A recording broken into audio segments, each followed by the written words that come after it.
નમસ્કાર મિત્રો, જય દ્વારકાધીશ મિત્રો. લગભગ 40 વર્ષ પહેલાં બની ગયેલી આ એક સત્ય ઘટના છે. વિદેશની ધરતી પરથી આતંકવાદીઓના ત્રાસમાંથી છટકીને માંડ વતન ભેગા થયેલા મનુભાઈ અને એમના ધર્મપત્ની શાંતાબેન જ્યારે અમદાવાદના એરપોર્ટ પર ઉતર્યા ત્યારે આ દંપતી પાસે સામાનમાં ફક્ત 7 બાળકો સિવાય એક પણ દાગીનો ન હતો. મનુભાઈ અને શાંતાબેન 3 દીકરા અને 4 દીકરીઓ સાથે પહેરેલા કપડે ત્યાંથી ભાગી છૂટ્યા હતા. શાંતાબેન 9 વર્ષ પછી વિદેશની ધરતી પરથી બધું છોડીને વતન આવવું પડ્યું હતું. એનો એને વસવસો હતો. અરે, આ મહેલ જેવડો બંગલો, 4 ગાડીઓ, કપડાં લતા અને સોનાના ઘરેણાથી ઉભરાતા કબાટો, આ બધું અહીં ને અહીં જિંદગીભરની કમાણી આ કાળિયાઓને સોંપીને વિદેશની ધરતી ઉપરથી જવું પડ્યું હતું. પરંતુ દેશમાં જઈને કરીશું શું? જવાબમાં મનુભાઈએ શાંતાબેનને દિલાસો આપતા કહ્યું કે એમ સાવ ભાંગી પડવાની જરૂર નથી શાંતા. જે પાછળ છૂટી ગયું છે એનો વિચાર ન કર. જે કંઈ આપણી પાસે બચ્યું છે એના વિશે વિચાર. મનુભાઈની વાત પણ સાચી હતી, કારણ કે દોરી લોટો લઈને વિદેશમાં આવેલા મનુભાઈએ સમય જતાં જ્વેલરીનો ધંધો જમાવ્યો હતો. સોનાના અને હીરાના દાગીનામાં એને નામ બનાવ્યું હતું. અત્યારે ભલે બધું છોડીને વતનમાં આવવું પડ્યું હોય, પરંતુ આટલા વર્ષોમાં એણે અઢળક કમાણી વતન ભેગી કરી દીધી હતી. શાંતા, આટકોટમાં આપણા બા બાપુજી છે, નાનો ભાઈ છે. તને તો ખબર પણ નહીં હોય કે દર વર્ષે હું બા બાપુજીને ફરવાને બહાને વિદેશ બોલાવતો હતો અને પાછા ફરતી વખતે સોનાના દાગીના અને હીરાને ઝવેરાત મોકલતો હતો. બધો વહીવટ નાનો ભાઈ કરે.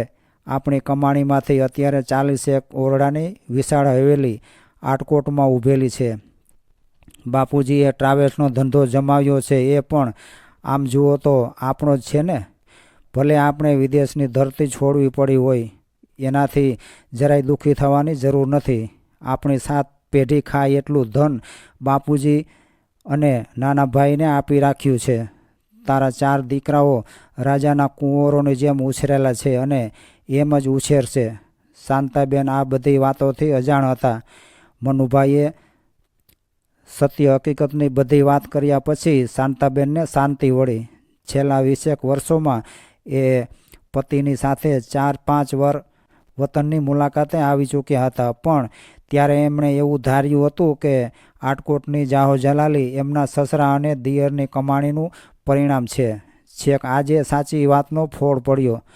અમદાવાદથી બસ દ્વારા આખો પરિવાર આટકોટ આવ્યો. મનુભાઈએ અગાઉથી જ પત્ર લખીને બધી જાણ કરી દીધી હતી કે ગમે ત્યારે અહીંથી ભાગવું પડે એમ તેમ છે.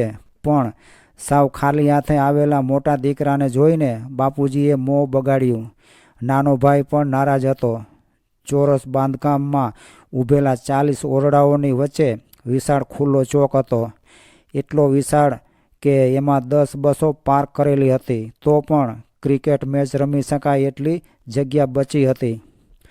મનુભાઈએ ધીમેથી પત્નીના કાનમાં કહ્યું કે આ બધું આપણું જ છે શાંતા, અને બેંકના ખાતાઓમાં બીજા 7 લાખ રૂપિયા જમા છે, એ તો વળી જુદા. અવાજ ધીમો હતો તો પણ નાનો ભાઈ સાંભળી ગયો. એણે ઈશારો કર્યો એટલે એની પત્નીએ પહેલેથી જ વિચારી રાખેલી ફટકાબાજી શરૂ કરી દીધી. આમાં તમારું કાંઈ નથી સમજ્યા. આ બધું અમે અમારી પરસેવાની કમાણીમાંથી વસાવેલું છે. આવ્યા છો તો શાંતિથી 2-4 દિવસ પડ્યા રહો, બાકી કાયમના ધામા નાખવાનો વિચાર માંડી વાળજો. મનુભાઈએ બાપુજી સામે જોયું અને કહ્યું કે બાપુજી, તમે કેમ ચૂપ છો? દર વર્ષે હું તમારી સાથે લાખો રૂપિયાના હીરા અને સોનાના દાગીના તો મોકલતો હતો. બેટા, મને કંઈ યાદ નથી, એમ કહીને પિતાજીએ પણ ખાલી હાથે આવેલા દીકરા તરફથી મોં ફેરવી લીધું અને ભરેલા દીકરાનો હાથ ઝાલી લીધો. વતનમાં આવ્યા પછીના 24 કલાકમાં જ મનુભાઈ અને એમનો પરિવાર રસ્તા પર આવી ગયો. કોઈ જૂના મિત્રોએ પોતાના નાનકડા મકાનમાંથી રહેવા માટે એક રૂમ કાઢી આપ્યો. એક દિવસનો હવેલીનો માલિક આજે સાવ સાંકડી ઓરડીમાં સમેટાઈ ગયો. 2-4 શુભચિંતકોએ કોર્ટ કેસ કરવાની સલાહ આપી, પણ વકીલોએ કહી દીધું કે મનુભાઈ, તમારો કેસ નબળો છે, જીતવાનો કોઈ ચાન્સ નથી. સામેવાળા પાસે જે કંઈ ધન છે એ તમારું આપેલું છે, એનો કોઈ સાક્ષી નથી, કોઈ પુરાવો નથી, લેખિત કે મૌખિક સાબિતી નથી. હવે ભૂલી જાઓ આ બધું. ચોથા દિવસે મનુભાઈને આઘાતના કારણે હૃદયરોગનો હુમલો આવ્યો. થોડા દિવસો પથારીવશ રહ્યા પછી મનુભાઈ આ દુનિયા છોડીને હંમેશને માટે જતા રહ્યા. એમના અંતિમ શબ્દો હતા કે શાંતા, હું ભગવાન પાસે જઈને એટલું જરૂર પૂછવાનો છું કે મને થયેલા અન્યાય માટે ઘા નાખવા જેવી આ જગતમાં શું એક પણ અદાલત નથી? આવજે શાંતા, મને ચિંતા એટલી જ છે કે તું આ 7 બાળકોને કેવી રીતે મોટા કરીશ, એમને કેવી રીતે ભણાવીશ અને એમને સી રીતે લાડ લડાવીશ. બસ એક ડચકું ભરતા જ પંચતત્વોનો પરપોટો જળમાં સમાઈ ગયો. સમૃદ્ધિનો દિવસ ટૂંકો હોય છે અને ગરીબીની રાત લાંબી હોય છે.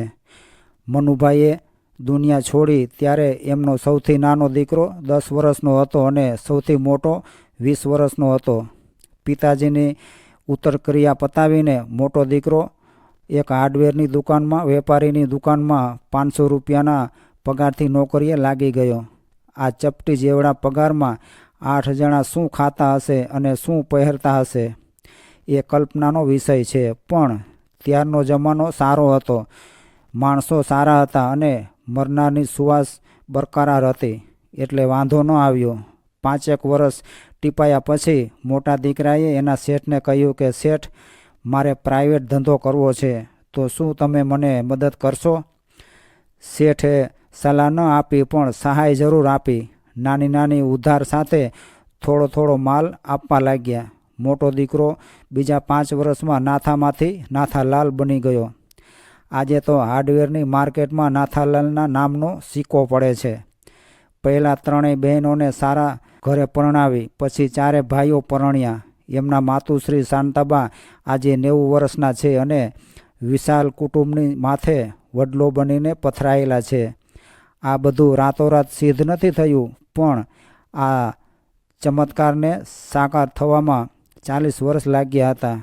મિત્રો, આજના આ વિડીયોમાં અમારે તમને જે વાત કરવી છે તે આ શૂન્યમાંથી સર્જન થવા વિશેની નથી કરવી, પણ વાત તો નિશાસા વિશેની કરવી છે.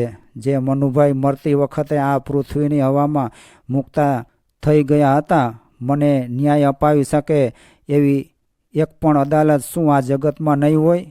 મનુભાઈના પેટમાં ખંજર ભોંક્યા પછી નાનો ભાઈ મોટા ભાઈની મિલકતનો માલિક તો બની ગયો હતો, પણ હરામનો પૈસો એ સાચવી ન શક્યો. દારૂ, જુગાર અને પરસ્ત્રીઓમાં તમામ ધન ગુમાવી બેઠો. હવેલી વેચાઈ ગઈ, બસો વેચાઈ ગઈ, છોકરા રજડી પડ્યા. એની ખલનાયકા જેવી પત્નીએ ખાટલો પકડી લીધો. 35 વર્ષ જેવી નાની ઉંમરમાં પક્ષઘાતનો ભોગ બનીને એ સ્ત્રી પથારીવશ થઈ ગઈ. છેક 84 વર્ષ સુધી યાતનાઓ ભોગવ્યા પછી એનો છુટકારો થયો. 50 વર્ષ સુધી મળમૂત્રના ખાબોચિયામાં પસાર કરી નાખ્યા પછી મરતી વખતે પતિને કહેતી ગઈ કે આ બધું મોટા ભાઈને અને શાંતા ભાભીને કરેલા અન્યાયનું પરિણામ છે. હું તો મારી સજા ભોગવીને જઈ રહી છું, પણ તમે એમની માફી. એ વાક્ય પૂરું ન કરી શકી અને આટલું બોલતા બોલતા એના પ્રાણ નીકળી ગયા. ભત્રીજા નાથાલાલના સુંદર બંગલાના પ્રવેશ દ્વાર પાસે જઈને કાકા ઊભા રહ્યા. ત્યારે વોચમેન ભિખારી સમજીને તેને મારવા લાગ્યા. એ તો ભલું થાજો શાંતાબાનું કે સમયસર એમની નજર પડી ગઈ. એ વખતે દિયર ચોધાર આંસુએથી ભાભીના પગ પખાલી રહ્યા હતા અને કહી રહ્યા હતા કે ભાભી, મને માફ કરો, હું કાન પકડું છું. હવે મને ખબર પડી ગઈ છે કે આ જગતમાં ઈશ્વર જેવું કશુંક છે ખરું.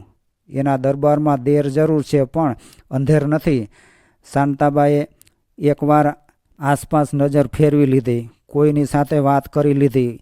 પછી મોટા દીકરા નાથાને બોલાવ્યો અને કહ્યું કે બેટા, ગઈ ગુજરી ભૂલી જા અને આ તારા કાકાને ઘરમાં બોલાવ અને એમના દીકરાઓને ધંધામાં પલોટવાનું શરૂ કરી દે. ત્યારે દીકરો બોલ્યો, પણ બા, આ લોકો ઉપર દયા ન ખવાય. બેટા, બાળપણમાં તારા બાપુજી પેલી વાર્તા સંભળાવતા હતા એ યાદ છે ને તને? સાધુ અને વીંછીની વાર્તા. બસ તારે સાધુ જેવા સાબિત થવાનું છે, વીંછી જેવા નહીં. તો મિત્રો, આ વાર્તા તમને કેવી લાગી એ કોમેન્ટ કરી જરૂરથી જણાવજો, અને પસંદ આવી હોય તો વિડીયોને લાઇક, શેર અને નવા હોય તો ચેનલને સબસ્ક્રાઈબ જરૂરથી કરજો. જય દ્વારકાધીશ.